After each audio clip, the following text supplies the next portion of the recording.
The Timeline is a Blue Wire podcast.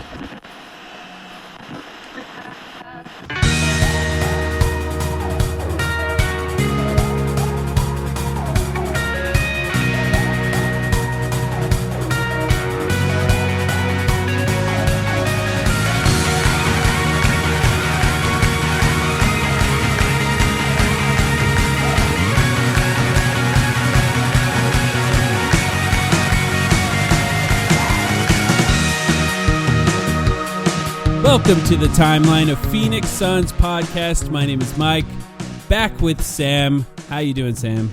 I'm doing good, man. We're back on basically a regular schedule at this point, and hopefully going forward, so good to be here.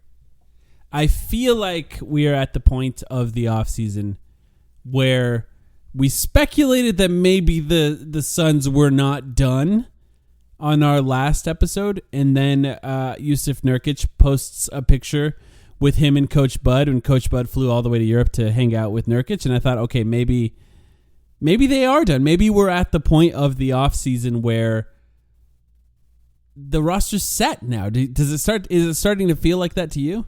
I think at least from a public-facing perspective, it's set. It's never truly set, and I'm sure they're still taking calls and thinking about things, right? But it's funny you mentioned that, actually. Did we get context on, like, is that Bud and Nurk hanging out in Bosnia? Where are they? I thought it was. Okay, because that's kind of crazy. At first, my first thought when I saw that was like, oh, Bud went to the Olympics or something, right? And like maybe they're just there. But if he went to Bosnia, that's actually kind of, that's a higher level of commitment or dedication on the part of going out to meet your starting center. And the writing of the language on the walls behind them is not in English. So that seems like pretty good confirmation there. It doesn't look French either, no. It's not French either, right? You'd be able to tell. It looks Bosnian, yes. Yeah. Okay, cool. Yeah. Good to know. Yeah, what's funny, actually, I hope all of you guys listening, but you also, Mike, are kind of cushioning yourself from the heat as best as you can right now, because I know how Phoenix is this time of year. The rumor is that even the Suns themselves, maybe not Bud, who's out in Bosnia, but like members of the Suns are practicing in Santa Barbara right now, where there's some like cool breeze and fresh air. So I don't know. I guess this is just the portion of the offseason where kind of everyone gets out of Phoenix. Yeah, and if you finds other honestly, places. It's the time of year in general where if you're rich, you're not in Phoenix. Of course, yeah. So all the NBA players have a lot of money, so they're not going to be hanging out in Phoenix in the summer if they can. Snowbirds is what we call. Have you heard snowbirds as a phrase? Of course, yeah. Because we're the opposite spectrum of snowbirds, right? It's where they go in the summer. Yeah, exactly. It's where they go in the summer, and also where our old people, like, we notice when they all leave in March and April to go to to Phoenix, honestly I notice I notice more of them going to Florida than to Arizona from New York, at least, but there's a healthy mix of both. Winter is pretty brutal up here. Well, because it's starting to feel like the roster is set, I thought it was a good time to actually take a look at some options for lineups that we would like to see, because we can now talk about it, because this is where we're at. Now, I will mention, since we're going to get into it, as far as players who could potentially be traded, the only real players that could potentially be on the trading block soon, besides, of course, Devin Booker and KD are not going to be traded. Bradley Beal has a no-trade clause, so we know that's not going to happen. Basically, everyone else is brand new to the team. But Grayson Allen and Jusuf Nurkic are the only two guys that could potentially be traded before the season starts. I don't think they're going to be at this point. It's not to say that they're not necessarily looking for options for those guys, but I think the value that they have on the trade market will not be as high as what they could potentially do on the team or give to the team right now. Of course, you could always add the 2031 pick in that and try to get an actual upgrade, but it doesn't feel like there's a lot of movement going to happen anytime soon. I still feel like the addition of 2 point guards does make Nurkic feel a little bit like the odd man out, considering he kind of was this pseudo point guard within the Suns offense last year, and he struggles to catch and finish at the rim, and point guards generally try to create shots at the rim for big guys, so it still feels like he's kind of the odd man out, but maybe there's a way for him to now reinvent his game one step further and maybe take threes or just do a better job of finishing at the rim in this coming season because a point guard helps him out. Yeah, or seems he's gone pretty hard on the cardio, so maybe we're going to get news soon that actually he's shed 30 pounds and is going to be moving like he never has before. I don't know. We'll see. The Suns can't aggregate contracts in a trade, so the number of dumb trade proposals we can make is limited, but I do just want to turn your attention to the fact that you did see that report. DeAndre Ayton is on the trade block, but he has no value, right? Yeah, I did. Is what the Blazers are saying right now. It seems like they're already ready to move off of him if they could. Theoretically, if you could do a takesies backsies, I assume the answer is no, but I just want to get your I want to get you on the record there. No, I think the answer is no in that case. Yeah, you can't trust him. You just can't trust him. So he will. The team at times with DeAndre Ayton would look a lot better, but at other times it would look a lot worse. And that's I mean the finishing at the rim that you were talking about, like that's exactly what we need theoretically from our starting big man. Ultimately, the problem he doesn't want to do that though.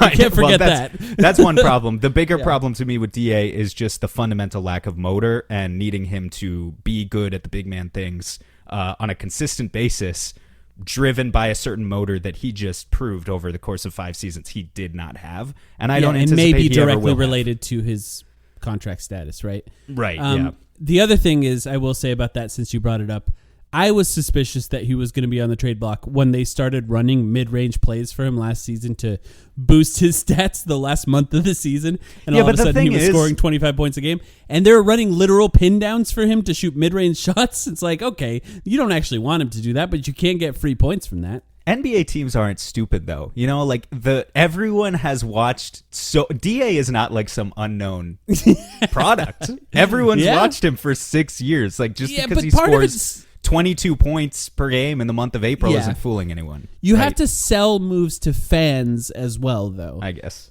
So you have to create that copium for them, and they can look at that last month and a half of the season and sell that to the Charlotte Hornet fans or whoever he ends up on.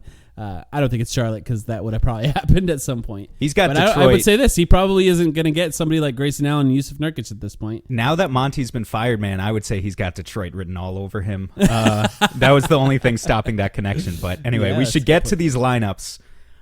So I think both of us wrote down a few lineups that we want to see with the team now that the rotation is basically set. Do you want to start or should I start?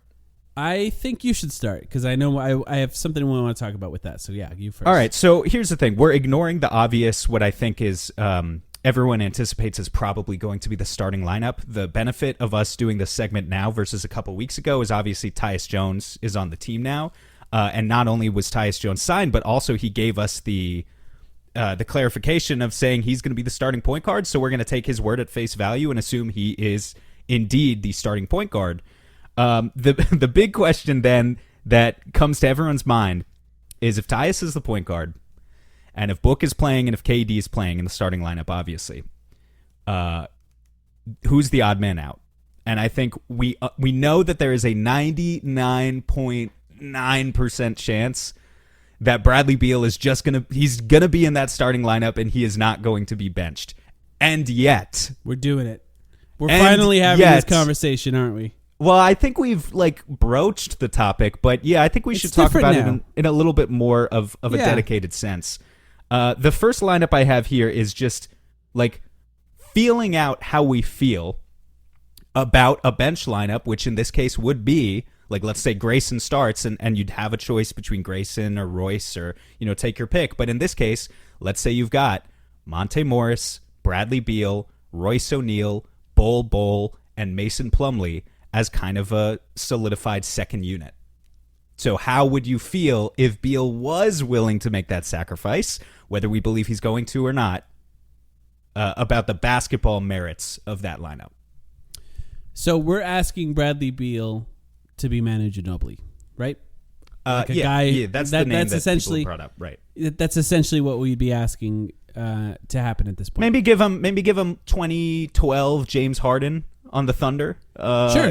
There's some other names that you could throw out there. But yeah, he was a star in his role, and everyone understands still one of the most talented players on the team.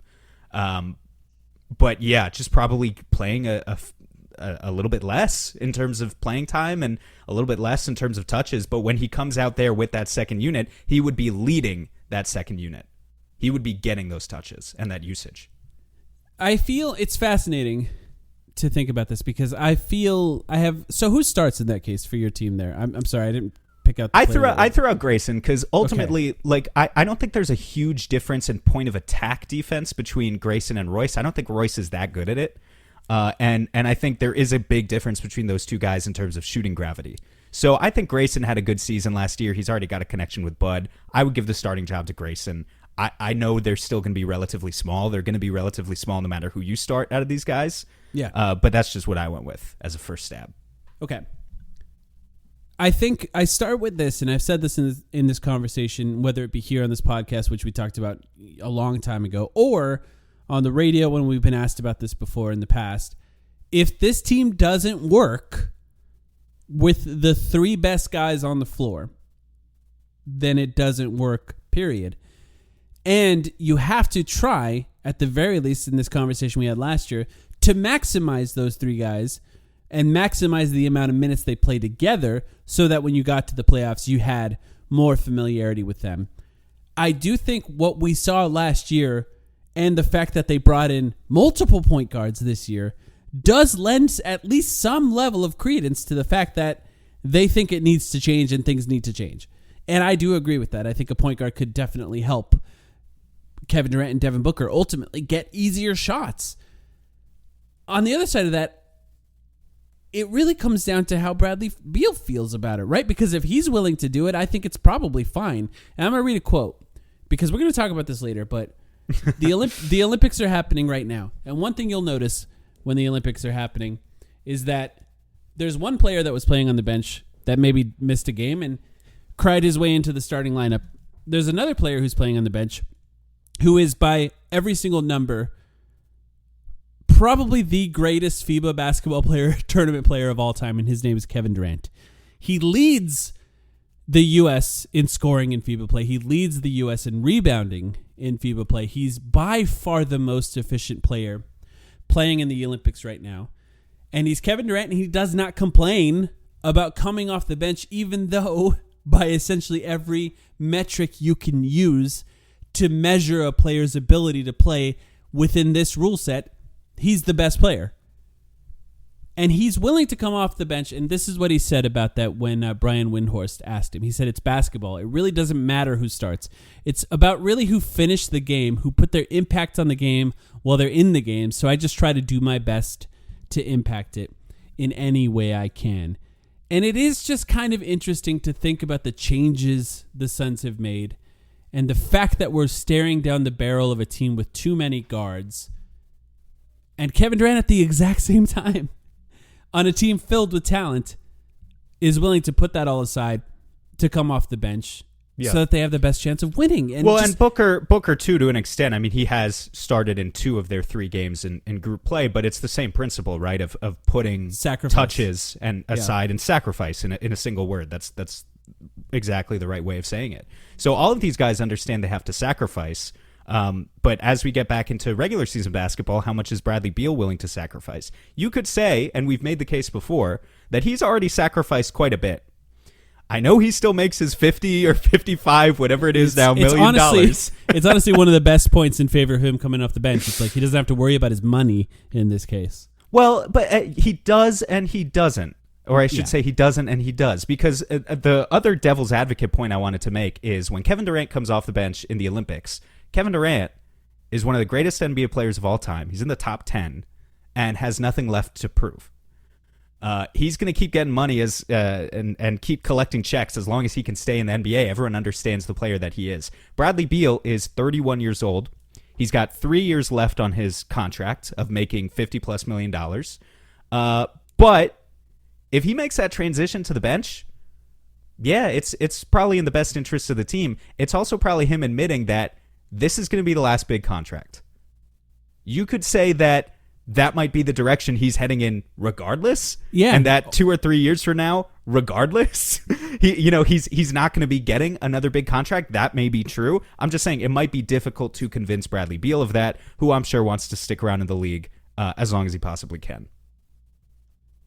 it's a fascinating conversation, and I'm glad we used this lineup conversation to talk about it, because I do think that there is a case to be made that overall, stat-wise, he might actually benefit from coming off the bench and having a little bit of time playing with just one other star on the floor instead of trying to split it with two other stars. Yeah. I mean, let's just look at the basketball merits of the five guys I threw out there again, right? Like, I think the most important thing here is not necessarily, obviously Bradley Beal has to buy into it, but like, we should be seeing if we can make a case that given the new injection of depth that the Suns front office has given the roster, can we make a case that not just can this lineup exist, but can this lineup be good? Ultimately, what we're trying to do is we're trying to create situations where we can generate the most with the least, so that we're not placing an undue burden on the big three to all have to play together all the time. We want as many lineups as possible where just one of them can exist. Doesn't even necessarily have to be Beal, right? There should be cases where it's just Booker or just KD existing. And how do we put the infrastructure around them in a way that still makes sense? So in this case, you're giving him Monte Morris, who, you know, like, he doesn't have to initiate the play. If he was in the backcourt with Eric Gordon, like it would have been last season if he came off the bench, that doesn't work in the same way. But here, Monte Morris is bringing up the ball, and he's initiating the set, and he's ideally trying to put Beal in in the spotlight as a scorer as part of their sets. He's got Mason Plumlee at the 5 instead of Drew Eubanks. Now, we've talked about some of the risk with Mason Plumlee coming in this season, and he's coming off injury, and he may not be the leaper he used to be 4 or 5 years ago. I still have a pretty good amount of confidence that Mason Plumlee, 34, however old he is going to be a way better lob threat this season than Drew Eubanks was last year. So that's another thing, the vertical spacing aspect that we've talked about, that can help Bradley Beal as part of this lineup, right? It's putting the right pieces around him. Bol shot the hell out of the ball last year. Royce O'Neal can shoot. This is not a bad infrastructure for Beal to exist in if he is willing to take on the role of being the leader of these guys. And there would be absolutely no question about who the leader is. Like, who's going to be the guy hunting shots in this lineup? It's going to be Bradley Beal. I like it. You know, I would not be against it. I think the trouble with this is, like, in a perfect world, if basketball was just on paper or a simulation in a video game or something, and you could find a way to get Bradley Beal 30 minutes off the bench where everything sort of works out in that case, then yeah, it's all fine. But there are egos, there's money, there's feelings involved, there are real humans behind the decisions that you make. But the Suns coaching staff does have multiple people from the coaching staff that, or from the team, that Manu Ginobili came off the bench for. It was a different time, and there's just not a lot of that happening right now. I'm very curious if that's something that becomes part of the conversation, not just by people on Twitter who are talking about this, you know, or the most rabid fans. Yeah, but if it becomes part of the conversation of analysts, or if it makes its way to the coaching staff by somebody like Dwayne, who is willing to ask anything, shout out Dwayne, in those press conferences to see if that's something the Suns would ever consider. But we'll to be honest, you know, the last thing I'll say here, I don't even think it's so much about who starts, if I had to guess, as much as who closes. Yeah. I think that's what KD said, so yeah. Yeah. So, like, do you bring Beal off the bench but still give him the expectation that he's going to close games? Is that even... Tyus doesn't need to close. Yeah. Well, but maybe he does. I don't know. Yeah, it's like we don't know. If turnovers are a problem still, then yeah, he might. We don't know what it looks like yet, right? So I don't know how you can make any. This is why Bud has a really difficult job. It's a good job, but it's a difficult job. I don't know how you make any promises to these guys at this stage before you've even begun to see it coalesce in training camp.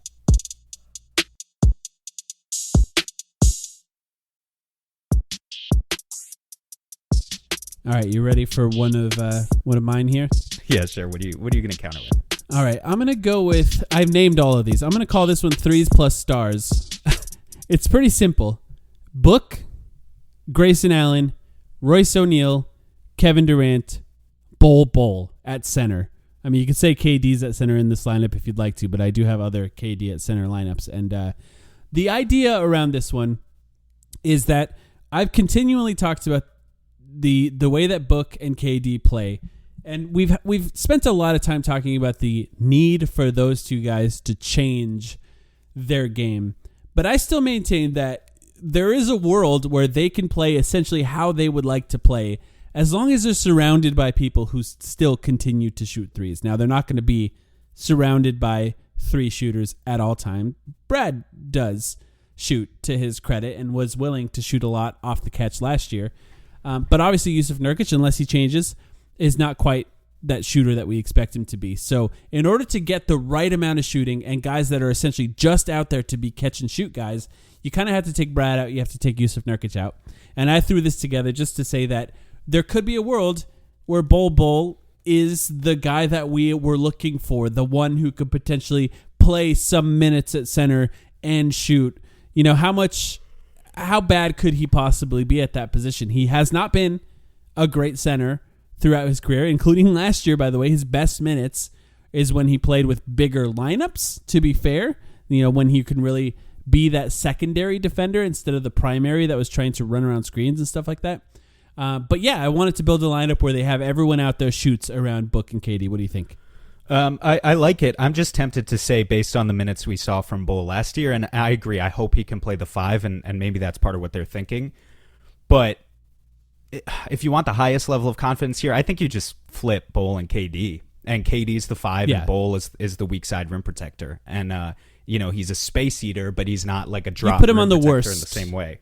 Offensive player you don't put him on the center on defense, right? You put him on the worst offensive player on the right. Yeah. Okay. If you're willing to just do that, no matter like what position you call it that he's playing, and he just like if you're playing any lineup where there's some sort of non-shooter on the perimeter that Bol can just not guard and eat up space inside, then the defense here for this lineup is going to be awesome. So it obviously works. If you're playing against 5 out, like there's a lot of screen and rescreen action and a lot of more compound action and stuff where guys can get lost in the on the details. That's going to be a lot more difficult for Bol to handle, especially as a 5. I think KD could do a better job, honestly. I guess, is Bol how much worse than Mo Bamba is Bol at that?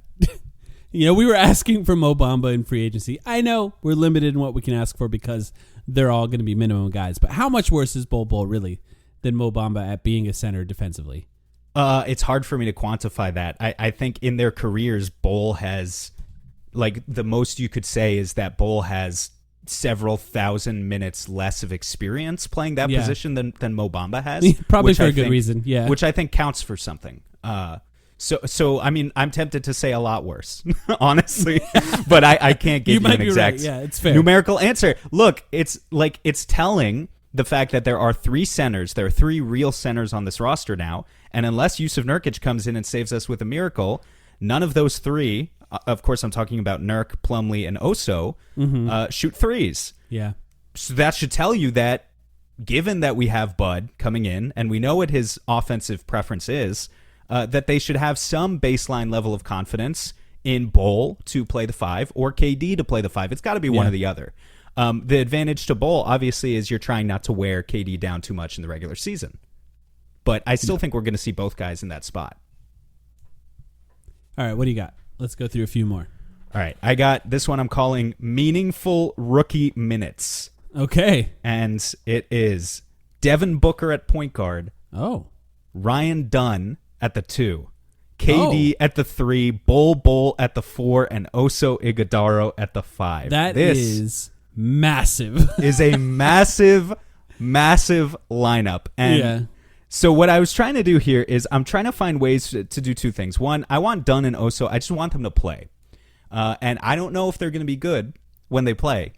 But I want them to play, and I want them to do it in a context that's not just riding the 3rd string for their entire rookie years. I want to see if we can find a way to analyze a little bit something more interesting out of them by playing them alongside much better players, in this case Devin Booker and Kevin Durant, because if they can't exist in a positive context when playing with those guys, then they probably don't have it. But I want to give them a chance. I want to see what they can do. I don't want to just throw Ryan Dunn out there next to Josh Okogie and say, oh no, like the offense sucks because neither of these guys, that's not fair on Ryan Dunn. Let's try and put Ryan Dunn in a context that makes sense to what his skill set is. You have both of the rookies out there. You have the two best players on the team out there. Yeah. And the final guy you chose is Bol Bol. Let me explain. Is that just defense? You just want to have insane defense because you have Ryan Part Dunn of it, and Bol Bol part of it court? is just would be really fun. So Dunn is going to be a 6'8" shooting guard here, who is like taking on the perimeter point of attack assignment. Like that's what he's brought in to do. It's like, okay, we're going to give you a role. This is your role. Devin Booker and Kevin Durant are creating all of the offense. You are going to go crazy on defense. But then also, it's just, the fun of watching a defense. Imagine you've got Ryan Dunn hounding a guy 94 feet, and behind him, KD and Bol Bol on the wings. And the other reason I did this is because Oso is a good athlete, and I think in time could be a good defender, but is small. And we felt in Summer League that he was small. We felt that he the had drop like defense... 4 rebounds all of Summer League. Exactly. We felt that the rebounding was not there and the drop defense was not there. So I could have chosen to just put KD at the 4 and given this lineup another shooter like Grayson or Royce or something. I went with Bol Bol instead because I'm trying to, again, allow the rookies to have a role and insulate them against their weaknesses so that they have the strongest possible chance of basically impressing us. And in Oso's case, that means offensively, when two come to the ball on either Booker or KD, he gets to be the guy who slips screens and shows off what he can do in the short roll. But defensively, he's got both Bol Bol and KD next to him, so it's less of a big deal that he can't rebound, can't necessarily protect the rim, right? Yeah. He's got all of this defensive power behind him. So yeah, I mean, I think this lineup would just be a lot of fun. Obviously, you're not putting shooters next to Book and KD necessarily, but I think Bol can shoot well enough. If he can keep up what he was doing last year, he made the case that he should not be the guy that was left wide open. Because about halfway through the season, he was just making 50% of his threes because nobody was guarding him. And even when you do close out on him, you're not really closing out on him. And if he becomes a guy that has to be guarded out in the perimeter, then there's going to be space, and you're going to need that space for somebody like Ryan Dunn. In fact, I put up a lineup as well that was similar. I just titled it Pick and Roll All Day.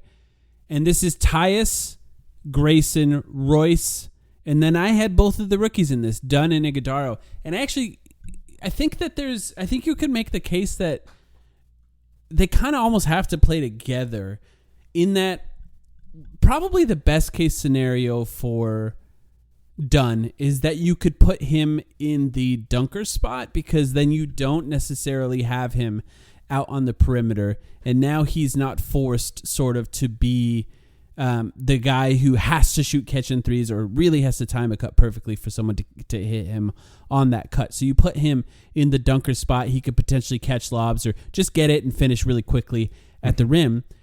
And you have Iguodaro as the main screener for Tyus, and then, of course, Grayson and Royce are just out there to spread the floor. Now, this is obviously not a great... You're not putting this against a starting lineup on any team. Obviously, it's basically the bench plus Tyus. Yeah, sure. At this point. But you know what essentially it does? Just run a pick and roll with Iguodaro with Dunn in the dunker spot. If they try to trap at all, then you have Iguodaro. The advantage of Iguodaro is he can catch it and roll to the rim.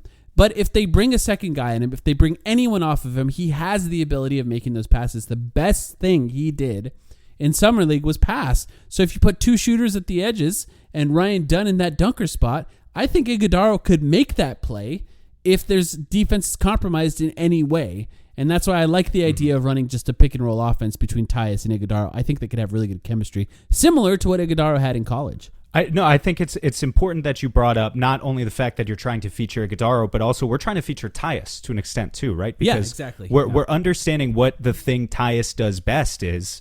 I mean, yes, he's going to play in the starting lineup. He's going to like generate open shots for the Stars, but he's a pick and roll point guard at the end of the day, and this is why yet again, like it is a waste if all of Tyus's minutes are just him running pick and roll with Yusuf Nurkic, who can't finish at the rim, right? Exactly. We're trying to help Tyus out too. We're trying to make his life easier. And so, even though you just talked about a lineup with Tyus and a couple of shooters and rookies, I think you could sub out Iguodaro for Plumlee too, and you'd get the same vertical threat I'm talking about. Mm-hmm. You don't necessarily have to have any of the big three on the floor in this lineup, and I still think maybe it could be successful because Tyus is going to turn the ball over.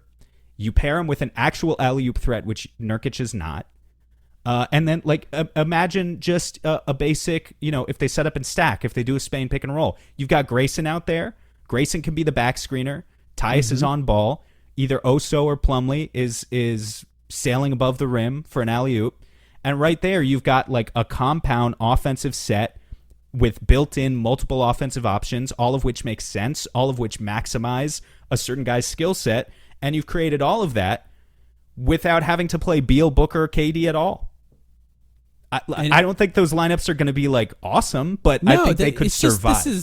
There's going to be a point in the regular season where we will be sustained, this podcast particularly, by just having hype episodes about the rookies, and I'm looking forward to those, right? So in some ways, when I picture this season, I'm not necessarily just picturing the best way to win every game. Obviously, I want to win as much as possible, but I also want to enjoy it. I also want to have things to talk about and things to have fun with when it comes to hanging out with Suns fans, which we do on the internet constantly. And, the nice thing about Tyus can just run the offense all by himself. Yes, he's capable of doing that. You could basically play a typical kind of Chris Paul ball with Tyus out there. But Grayson can dribble a little bit too. And then you also have Iguodaro, who has some of that ability as well. He can catch it, he can drive it, and he can pass. And that gives this lineup, even though it's not quite NBA ready, and I think I'm willing to say that, like, I'm not going to come into this thinking we're going to kill it with this lineup, but I do think it gives it some level of versatility that often you don't come in with, in that these guys are not all stars in their own right, but you can kind of put together a lineup with the two rookies where things just feel like they should fit together really well. And I think both of us did that with both of the rookies, which is kind of interesting. We both found lineups where both of them could potentially play and fit around other guys and play some sort of role. Maybe not a super duper important one, but one that could be fun to watch. Yeah, I'm not anticipating either of these guys plays like 20 minutes a game this season. Unless there's some sort of catastrophic injuries in the rotation that I hope don't happen. But I do hope Bud makes an effort to get them in somehow. That's not just like a let's clear the bench. There's 4 minutes left in the game. Yeah, exactly. Because I think they can do more than that. I'm going to give one more, and then do you have any more? Yeah, I have a few more. Yeah. Okay, I'll do one more. You'll do one or two more. But I don't want to spend the entire episode on this, obviously. Yeah. So my next one is, I just call this one Stop Fucking Around. And it's Beal, Book, Grayson, Royce, KD. This is essentially kind of the... You do? Okay, this is basically just the post-All-Star break and version it's all guys that were on the team last year. Exactly, yeah. Exactly. So this is like, yes, we brought in 2 point guards, but are we sure either guy can really play in the playoffs? And yes, we kept Jusuf Nurkic, but are we sure he could play in the playoffs? So, there's going to come a point in the season where, as I said, you stop fucking around and you play your best players, specifically your best players who are situated for playoff basketball and allow you to run a 5-out offense, which KD does and Nurkic doesn't, and Plumlee doesn't, and even Oso doesn't, and switch everything defensively, which Tyus Jones and Monte Morris certainly don't.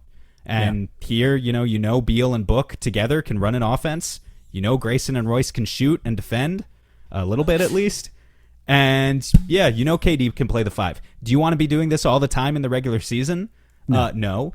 But do you want to do it at least a little bit so that when the time comes, like, you're comfortable?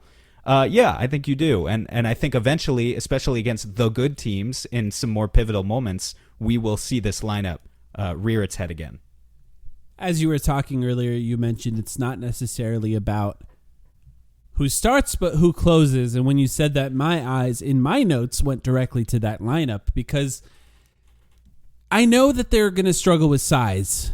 It's not just that KD is at center in that case, but also the rest of the guys are like 6'5", basically across the board in that lineup, but they can all shoot and they're all smart basketball players who can play well together potentially, right? There is a reason I think that Vogel did not do it a lot last year, but I think there also is a reason why you could feel more optimistic about it working a little bit better with Coach Bud, in that if they're moving around a little bit more, they're playing with a little bit more randomness, let's say, it could look a little bit better Shut up. in this lineup. I've got a statistical case for it too, which is we didn't really get enough possessions of this lineup. It didn't really happen last year outside of like a few possessions. And we definitely talked about it last year and it just didn't happen. Yeah. But according to Cleaning the Glass, if you take this lineup and you just sub out Royce with Eric Gordon, so you get even smaller, that lineup played about 100 possessions last year and had an offensive rating of 145. Yeah. Yeah. So I think there's a case Yeah. that, you know, at a certain point, the offense is so good that it doesn't matter. You know, it doesn't matter how small they are. Again, would you want to do it all the time? No. But would you want to do it in a sort of Ty Lue, let's just confuse the hell out of them and throw something they're not expecting for 3 or 4 minutes? Yeah, you could do that. You could play, if you want to get really Ty Lue with it, actually, this lineup is too sensible because you're still playing Grayson and Royce together. If you want to do what Ty Lue would do, he would play like Damian Lee at power forward. And I wouldn't be entirely against that either if you just wanted to like send a shock to whoever's on the other side. All right, since you said a smaller lineup here, I do feel like I have to give my biggest lineup because I did have one that I was just like, how do we put the largest lineup possible on the floor? And it's pretty simple. It's Bradley Beal and Devin Booker, and then it's KD, Bol, and Yusuf Nurkic. And I actually think this could be pretty good. Like, I don't even think this is that crazy. When Bol, KD, and a center played together last year, now you could put essentially any center in those lineups, but often it was Nurkic. When they played together, the defense was pretty ridiculous. Like, it really had the ability of stopping guys. It's not necessarily just their ability to stop guys at the rim. There's just a lot of length out there to tip passes and get deflections as well.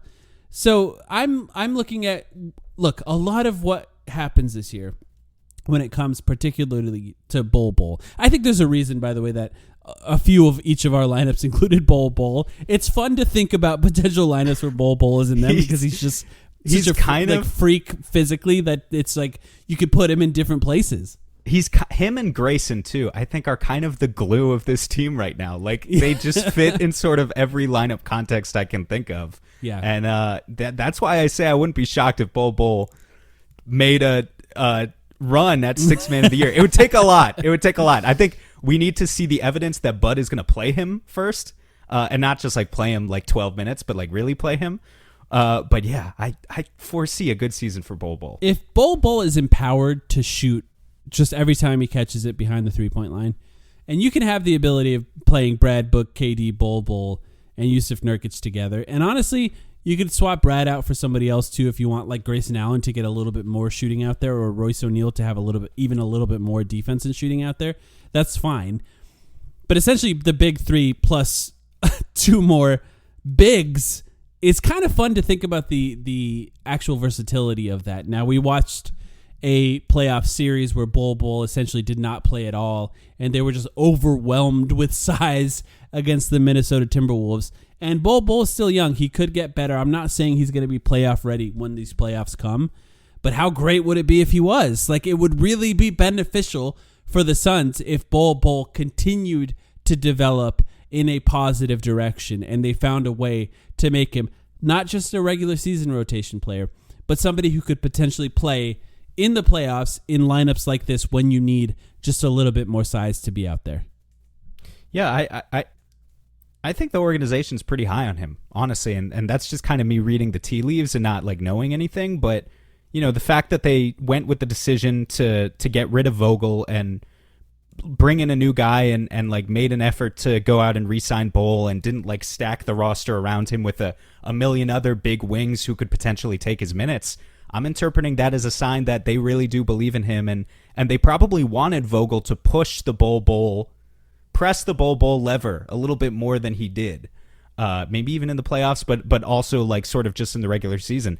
I forget the fact that Bol here, as I look at his page, only played 11 minutes per game last season, and it feels like there's a lot of room for growth there if everything clicks. And that room for growth might just be playing him with more bigs. Like, it might actually be that. Now, I'm going to say that before I give you one more lineup where he is essentially the sole big.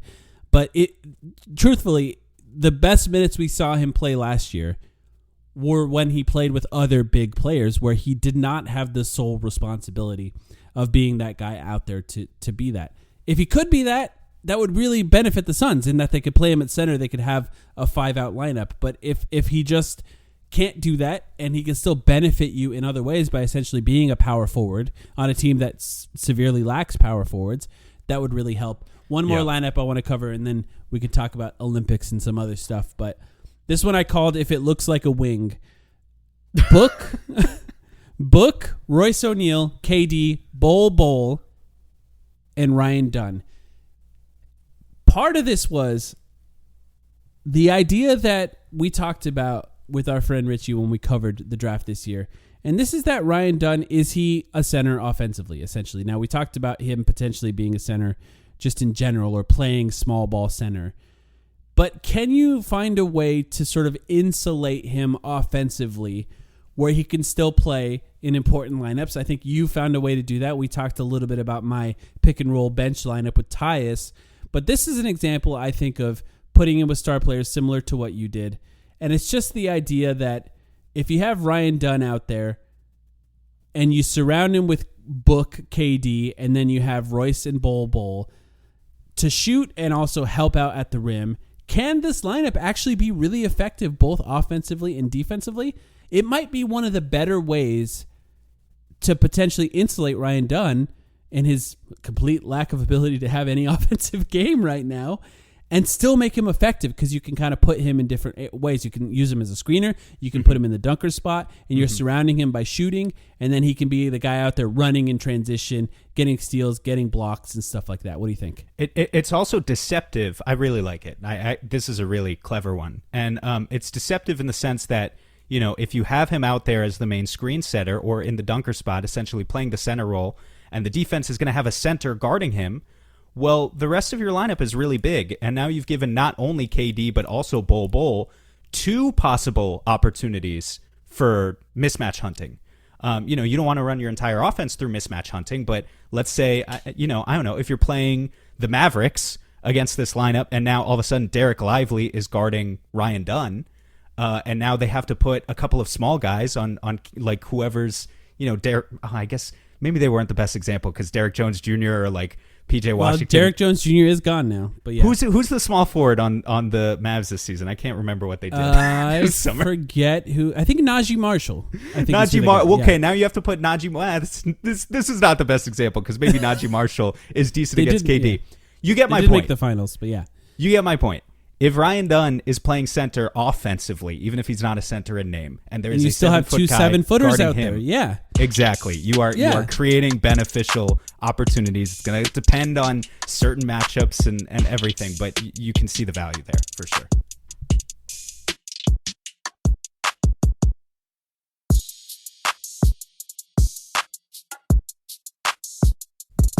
How much are you watching the Olympics? I have only been watching. Do you mean what do you mean? Just any of it. All the Olympics? I've been catching highlights of events where American athletes do well. and otherwise, somehow that's the easiest to find in America. Yeah. Yeah. And otherwise, I've been watching the basketball games. We're recording here the night before the men's quarterfinals, which are going to be going on all day tomorrow. Team USA is going to be playing Brazil. But I also plan on watching basically as much of tomorrow as I can, since there should be some really fun matchups. Yeah, I agree. I've enjoyed it. I watch Did you watch Alcaraz Djokovic? Oh no, I actually missed that because I was out of town. But yeah, Djokovic is sadly the GOAT now. So he has won everything that is possible to win in tennis at this point. The Olympic medal was kind of last thing he needed. I did start that rooting for Alcaraz wholeheartedly, and by the end, I was all wrapped up in the Olympic moment and very excited for Djokovic by the end of that. And it was great. I'm sad you missed that. I enjoy the Olympics in general. It's fun. I'll watch every single sport I could find when it's on. I'm looking forward to it being in Los Angeles in 4 years so that my schedule lines up with all of the sports so I can watch even more. It's a little harder to watch. All the Europeans prime time in America. It's in middle of the night in Europe. All the Europeans are going to be tight 4 years from now. They are going to be very angry at the scheduling there. Yeah, they're going to have to wake up early in the morning to watch any of the good stuff. But yeah, we've been keeping track of the Suns players that are playing. I think we are pretty far after the last time Team America played, like you talked about. We're recording before. It's Brazil that they're playing first, I believe, right? Correct, yeah. Yeah, they should do well in that. But yeah, I don't know if I just wanted to see if you had any thoughts on Team USA in the last game that we saw them play. Yeah, last game they played was against Puerto Rico, and they got off to a slow start, but eventually found their rhythm. Obviously, I think Book and KD have generally just been kicking butt. They've both been really good. I think if you want to talk about the team context as a whole, it's kind of remarkable how much better they look whenever either AD or Bam play. and Bam has been awesome. And sometimes together, like Bam and AD, who you wouldn't necessarily think could exist in the same offensive context, but for Team USA in the Olympic context, it has worked pretty well, and just the way that those guys especially are flourishing on the defensive end too, compared to Embiid, they're doing a great job. I think if they wanted to, they should just cry their way into the starting lineup the way Tatum did. AD can get there. I mean, he did start at the very least in that game. In the previous game. And we'll see who starts in these games now that they really count. Of course, every game has counted so far, but now we're in the stage where they really got to start winning everything in order to get that gold medal. I do think what we have seen a little bit of a turn on the Devin Booker narrative, and I think it's because of the coverage he's getting. I really do. I think it's a combination of Noah Eagle and Dwayne Wade, who I think have been fantastic covering the Olympics so far, but how much they like to point out the things that Devin Booker is doing to help Team USA, or any coverage beyond that, whether it be at halftime or post-game. And then even another step further, Kerr going out of his way to point out why Devin Booker has started every game so far when asked specifically about the starters and who he plans on starting throughout these games, I think has been really beneficial for Devin Booker. And I think at this point, we're starting to see a change in the way fans are talking about it and just sort of acknowledging not just necessarily that something we talked about earlier, that he's done a good job and is sacrificing, but they're no longer saying that he's not good because there's not 20 points on the box score or something like that. They're realizing the other stuff that he's doing to help this team. I will just say one thing about those fans and kind of that narrative shift, which is that it's stupid in a way because it shouldn't have come to this, right? Like why did these people need to be convinced? Yeah. They've been saying things, narratives about Book that are untrue. Yeah. No, but there have been untrue narratives posted and said about Book for years. And I understand why the narrative's changing. It's changing because, first of all, Team USA needs to continue to succeed. They need to bring home the gold. But this is a premier event that is just watched by so many eyeballs. So I get it. Also, if you go back to when the Suns actually made the finals, which is was previously the biggest stage of Booker's career, unfortunately, that was still in the COVID era, and in the COVID era, it had bad TV ratings. Not even just, I don't think it was even related to the fact that it was Phoenix and Milwaukee in the finals. I think Americans just weren't watching sports in 2021, and the ratings numbers across all leagues bear that out. So that was kind of felt. And now here you have the Olympics, and probably twice as many people are watching the Olympics as watched Devin Booker in the finals in 2021. And so it's a great opportunity for him to change people's minds. But if you were even remotely paying attention for the past 5 years, it needn't have come to this. So I'm a little perplexed. I appreciate it. I think that it's nice for people to start thinking about what it actually takes to win a basketball game. I think we're talking about, Bradley Beal earlier. We're talking about KD coming off the bench. We're talking about the sacrifice that Devin Booker makes for this team. And it is just fascinating to watch the guys that are willing to do that, the guys that are not willing to do that. It's made me appreciate, I think, even Anthony Davis more for just kind of being the scrappy center that he doesn't necessarily have to be in the NBA. He's just kind of out there. They don't run plays for him, if you will. That's kind of how he's playing. He's just out there getting offensive rebounds, tipping it into the basket, blocking shots, setting screens, and doing all that dirty work. Bam Adebayo has done that really well. It's actually why Embiid has kind of suffered, because One, I think people are making the case that he's out of shape. That may be true, but even outside of that, he's not. The scrappy stuff has never really been what he's good at. He's more of a James Harden big man, give him the ball, let him cook kind of player, which is not really how FIBA games works. It also doesn't work. I thought you meant, give him the ball, let him grift. Let him if you're grift. talking about a James Harden type player. Of course. Yeah. I mean, that is, of course, of similarity as well.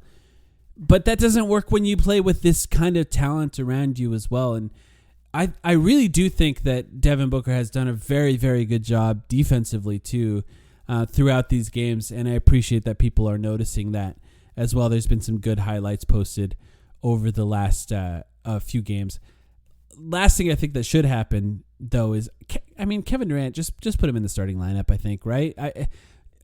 Why are we doing this with Jason Tatum? Really, the easiest way to solve all of this to me, start AD, move Jason Tatum to the bench at the power forward position, put KD in the starting lineup.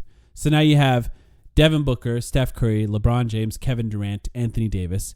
And then on the bench, you have Jrue Holiday essentially being the main point guard, right? He's no longer starting, but he's sort of become Derek White off the bench.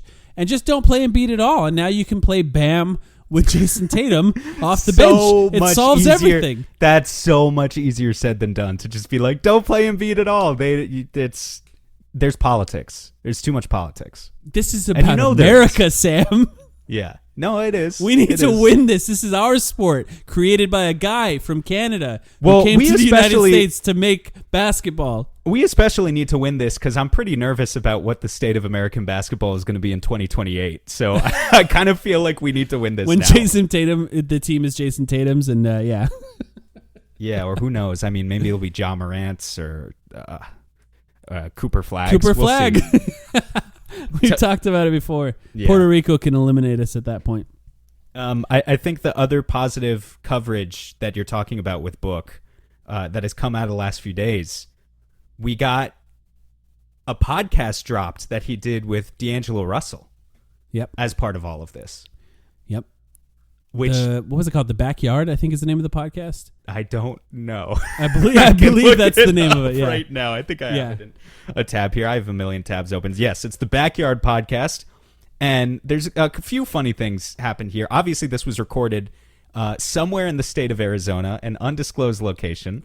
I would bet my life it's Flagstaff, but yes. It looks like Flagstaff. They're wearing sweatshirts and golfing outside, and it's pre-Olympics based on the conversation. So, of course, they're not in France. Yeah, right. Yeah. So it's being filmed before the Olympics, and it just took them a while to post. And there are some clips of them sort of working out together as Book trains for the Olympics. And yes, it definitely looks like a place that is not 110 degrees outside. So I would bet that it's at near Flagstaff. But yeah, did you take anything away from this conversation between Book and D'Lo, who, as we know, are not lifetime, but long-term friends? First of all, I will say that it was nice to see Devin Booker feel comfortable talking.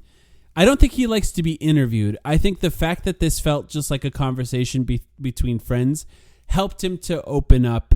And, I think you probably have to be a pretty big fan of, first of all, the NBA, the Phoenix Suns, Devin Booker, to sort of understand the context of everything they're talking about. But hey, everyone who listens to this podcast probably is. So that'll be helpful. So I took some notes on some of the most interesting things that Devin Booker said that I don't know if I've ever heard him say before. And obviously, we've been following him his whole career. I basically watched every single basketball game he's played in the NBA.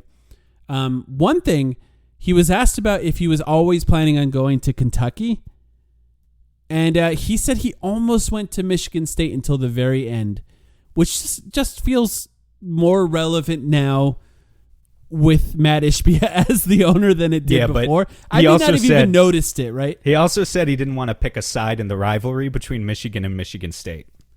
Yes. He said that he grew up as, what did he say? A Michigan football and a Michigan State basketball fan. Yeah, front runner, then he said. D'Lo called him a front runner. Yeah. Yeah. So and he said he's still got a lot of love for Tom Izzo. It was clear that he was leaning towards Michigan State basketball. I think he didn't want to necessarily piss off any Michigan fans by making that as clear as possible, but I think it's pretty clear that he was thinking about doing that until he chose UK at the end, which, by the way, the other thing he said on that, which I would like to get your thoughts about, is that he committed to UK thinking that the team that went to the Final Four was all gone and going to the NBA.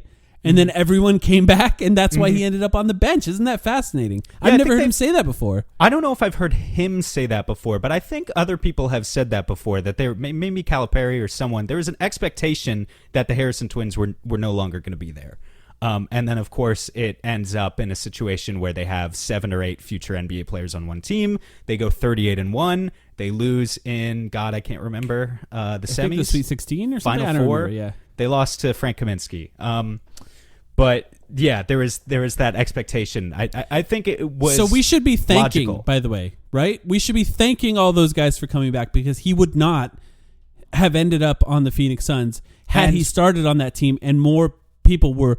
It would have probably helped his overall reputation when it comes to NBA fans, that he had, he was more hyped prospect coming out. But the fact that he came off the bench and was sort of hidden on that team, wasn't allowed to run pick and rolls, and then he fell all the way to 13th so that the Phoenix Suns can pick him. This is all because they came back. It's kind of a fascinating thing. Yeah, shout out Pat Riley for that last part too. The fact that he was big on Justice Winslow for the Miami Heat, because Book, like many NBA players, was in to the idea of being in Miami, even as an 18-year-old.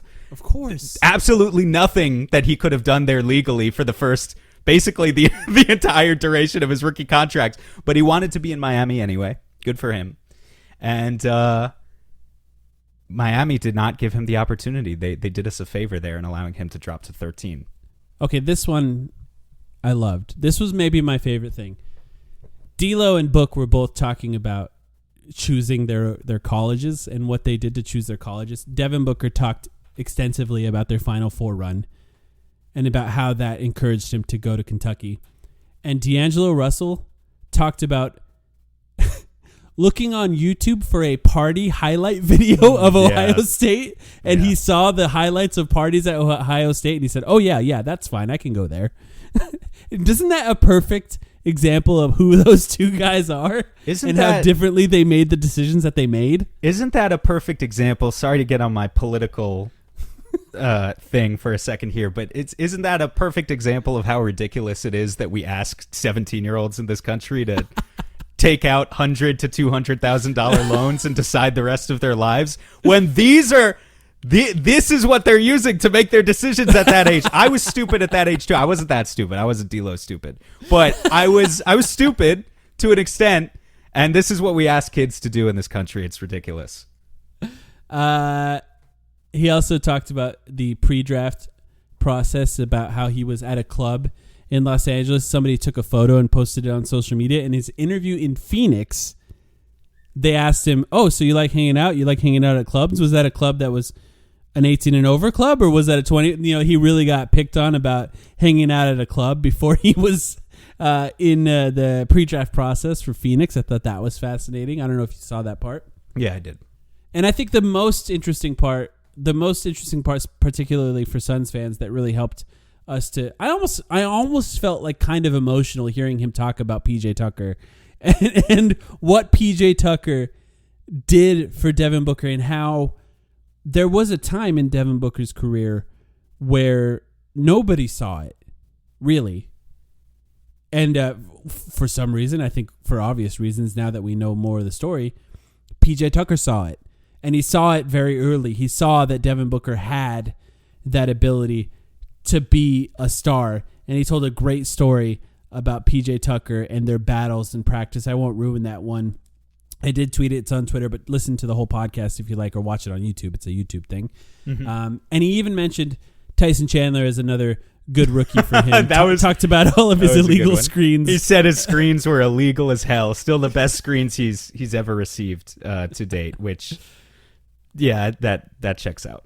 I really loved the PJ Tucker story in general. Just the idea of those two guys just battling at that young of an age, and PJ Tucker, saying that what he said to him was just really cool. So can I say my favorite part of this podcast, though, might have been Book's dog, Haven, who's just, I don't know if you noticed, is just chilling in the background of most of these shots as they're spending an hour just swinging away, practicing their golf swings. Very well-behaved dog, yeah. And his dog is just chilling in the background for the entire time. Well, we want to talk about Ty Washington. I do have one question from Twitter somebody asked, and it's actually Olympics related. and I wanted to bring it up for you. This is from Micah on Twitter. He said, serious Olympic question for the podcast. Y'all talked about it being the last Olympics for the old guys, but our men's 3-on-3 team just got smoked. Oh, God. I heard about this. I haven't been watching that. I've heard it's a bad product. What if Durant, LeBron, and Curry picked up some FIBA points in their downtime and then go after another gold with an old guys team? And I just want to say, I love this idea. It is so good to think about Durant, LeBron, and Curry retired from the NBA in 2028, and they just go in 2027 and say, what do we got to do to make that 3-on-3 tournament? And they just decide to be the guys, and then all of a sudden they get another gold medal. They essentially start stat padding at the end of their career with gold medals. I love it. Yeah, the big three, but good. It's a really fun idea. It truly is. And we'll get great ratings. I mean, oh my God. The only thing that concerns me, and again, I haven't been watching the 3-on-3 Olympic stuff at all. I've heard it's just silly.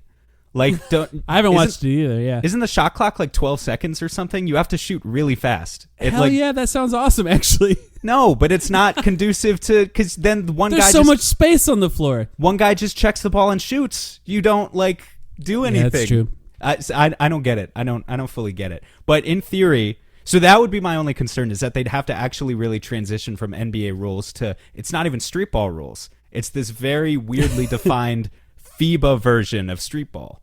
But in theory, it would be awesome to see those guys together. Like 46 years old and still suiting up. It's just a great idea. I love it. It's just funny and fun. Lastly, after spending the entire offseason begging the Suns to sign wings, they signed 4 point guards in Tyus Jones, Monte Morris, Colin Gillespie, and now Ty Washington. Those last two, of course, on 2-way contracts, but technically can play in the NBA on the Phoenix Suns. Ty Washington played in Phoenix. He's a local kid, able to play on the Suns right now. I have personally, I'll be frank, I haven't watched a ton of him play up till now. I do plan on watching more.